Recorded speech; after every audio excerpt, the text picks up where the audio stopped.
se retrouve sur une vidéo qui va concerner un petit peu mes études, mais pas que, puisque si certains ne le savent pas, je m'appelle Chloé, je suis étudiante sage-femme, je passe en 5e année, du coup je pense bientôt vous faire une vidéo sur comment s'est déroulée ma 4e année de sage-femme. Mais on se retrouve aujourd'hui pour parler d'un sujet qui revient pas mal dans certaines conversations, que ce soit avec mes amis, ma famille ou même sur internet en ce moment, qui est le postpartum. Alors le postpartum, qu'est-ce que c'est? C'est tout simplement la période qui suit l'accouchement. Nous on a l'habitude de dire que c'est la période entre l'accouchement et le retour de couche, donc le retour des règles. Et c'est vrai que dans pas mal de discussions, j'ai entendu des femmes qui disaient ne pas avoir été informées sur les différents problèmes, les différentes douleurs qu'elles peuvent rencontrer durant le postpartum. Alors bien sûr cette vidéo ne va en aucun cas remplacer un cours de prépa à l'accouchement. D'ailleurs je conseille à toutes les femmes enceintes de suivre leur cours de prépa à l'accouchement remboursé par la Sécu. Cette vidéo va bien sûr être liée à ma vidéo sur les suites de couches que je vous linkerai ici, puisque une fois que la femme a accouché, elle ne rentre pas chez elle comme ça le soir même ou le lendemain sans aucun conseil et dans la nature, pas du tout. Une femme après l'accouchement va rester à la maternité dans le service qu'on appelle les suites de couches, d'où ma vidéo. Et elle va rester dans ce service un laps de temps qui va durer en moyenne pour un accouchement voix basse 3 jours et pour une césarienne 5 jours. Bien sûr ça varie en fonction des complications, des douleurs et des problèmes rencontrés dont je vais vous parler aujourd'hui. Puisque la problématique que j'ai rencontrée au cours de certaines discussions avec des femmes était qu'elles n'étaient pas informées qu'une fois que l'accouchement était passé, il restait encore quelques complications possibles, des douleurs, et que tout n'était pas rose juste à partir du moment où le bébé et le placenta étaient éjectés. Déjà, on va parler de la douleur. Bien sûr, un enfant qui passe à travers la filière génitale, bien sûr ça va faire mal sur le moment si vous n'avez pas de péri, et si vous avez une péri vous sentez quand même qu'il y a quelque chose qui passe, mais après l'accouchement, le périnée a subi quand même un traumatisme, surtout s'il y a eu des déchirures, épisiotomie, qu'il y a eu des points. Votre périnée ensuite bien sûr a été très étiré, très sollicité afin de faire sortir le bébé. Il se peut donc qu'il y ait eu des éraillures, c'est-à-dire que même s'il n'y a pas eu de points, il y a eu des petites griffures qui font que ça peut picoter lorsque vous allez uriner ou même lorsque vous allez vous mobiliser. S'il y a eu des points, ça peut tirer et ça peut faire et ça peut occasionner des douleurs, notamment si les points sont un petit peu trop serrés au niveau de la peau. Bien sûr, s'il y a eu une épisiotomie, les douleurs vont être plus importantes. N'hésitez pas à demander de la glace, on pourra vous donner des antalgiques plus forts. Et dans certains cas également, le périnée peut être œdémacié, c'est-à-dire qu'il peut gonfler. Ça peut arriver que vous ayez l'impression d'avoir un paquet entre les jambes parce que vos lèvres sont très gonflées, ça arrive. Dans ce cas, pareil, on vous donnera de la glace et des solutions pour faire diminuer de volume tout ça. Ce sont des choses qui peuvent arriver. Également, voilà, l'impression que votre corps est comme ouvert, que rien n'est à sa place, que tout bouge et que vos organes font un peu la bamboula dans votre bas-ventre. Ça c'est également quelque chose qui arrive. La majorité des femmes ressent des douleurs durant le postpartum. Alors ces douleurs sont comme toutes les autres douleurs subjectives. Nous en suite de couche on vous la fait coter tous les jours de 0 à 10 afin de voir quels antalgiques on va vous donner. On donne en systématique du Doliprane, du Spasfon et parfois même de l'homéopathie et des médicaments plus forts pour les césariennes. Et les premiers jours, on va vous demander de les prendre vraiment en systématique, plusieurs fois par jour pour limiter les douleurs et pour éviter de courir après la douleur.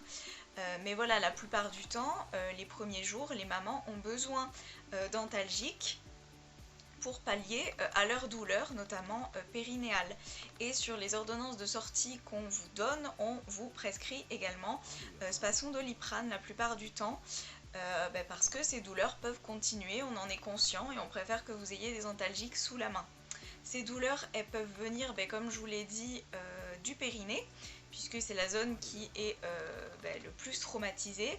Ces douleurs, elles peuvent également venir de l'utérus, puisque apparemment quelque chose pour lequel les femmes sont très peu mises au courant, c'est que une fois que l'utérus a éjecté le bébé, le placenta, membrane, etc., il n'a pas encore repris sa position initiale.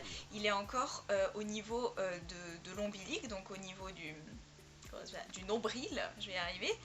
Et petit à petit, l'utérus va diminuer de volume et reprendre sa taille jusqu'à devenir imperceptible. Et cet utérus qui reprend sa place peut engendrer des douleurs de type contraction. C'est ce qu'on appelle des tranchées. Elles sont en général plus faibles avec un premier bébé qu'avec un deuxième, plus faibles avec un deuxième qu'avec un troisième, etc. Donc la douleur augmenterait avec le nombre d'enfants. Voilà, donc vous n'en avez pas terminé avec les contractions après l'accouchement. Cet utérus qui reprend sa place, donc ces tranchées, sont également liées à l'allaitement maternel. Donc un des bienfaits parmi les nombreux bienfaits de l'allaitement maternel est de faire reprendre à l'utérus sa place plus vite. Mais qui dit utérus qui involue plus rapidement et plus fortement, dit également plus de douleurs de tranchée. C'est pour ça que quand les femmes allaitent, elles ressentent au moment où il y a le transfert de lait et où le bébé aspire le lait maternel, elles ressentent à ce moment-là des douleurs de contraction. Donc des tranchées. Il y a aussi la zone anale. Vous n'êtes pas sans savoir que la grossesse, c'est pas la meilleure partie de votre vie.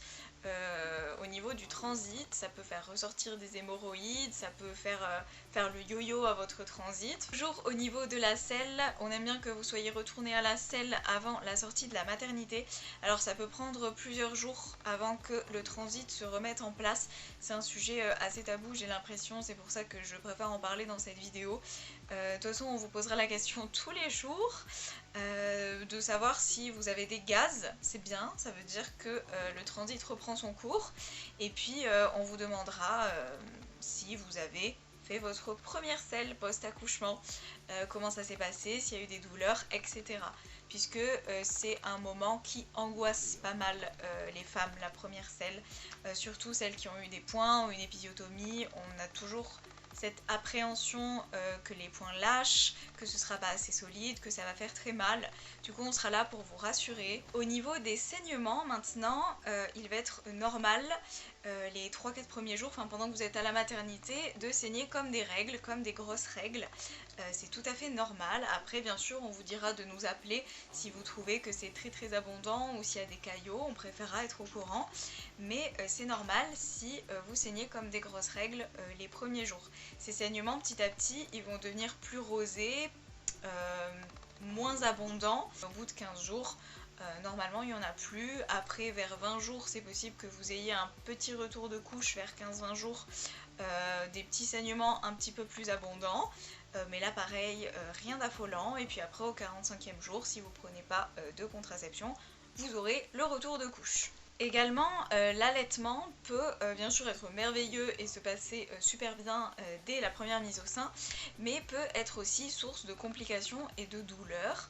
Et c'est tout à fait normal si au début, l'allaitement, vous trouvez ça galère, que vous n'arrivez pas à placer bébé, que bébé vous fait mal, vous savez pas quelle position prendre. On a beau dire que c'est naturel, c'est normal d'avoir besoin d'aide au début, et c'est important de nous appeler pour qu'on règle tous ces problèmes dès le début, pour justement éviter tous ces problèmes de crevasses, de douleurs, de saignements au niveau des mamelons.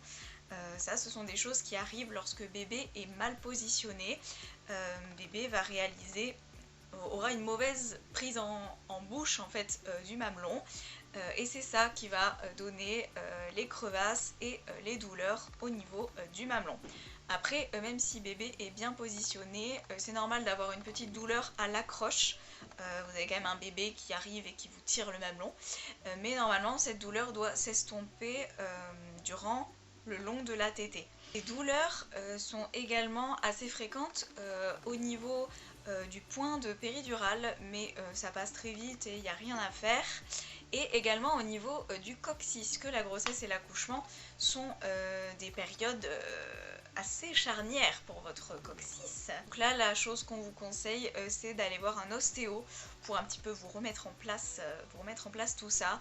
Donc les douleurs au niveau du bas du dos et du coccyx sont assez fréquentes, il faut le savoir aussi. Je pense que j'en ai fini avec les douleurs en tant que telles. Cette partie de la vidéo était en aucun cas pour vous faire peur, hein.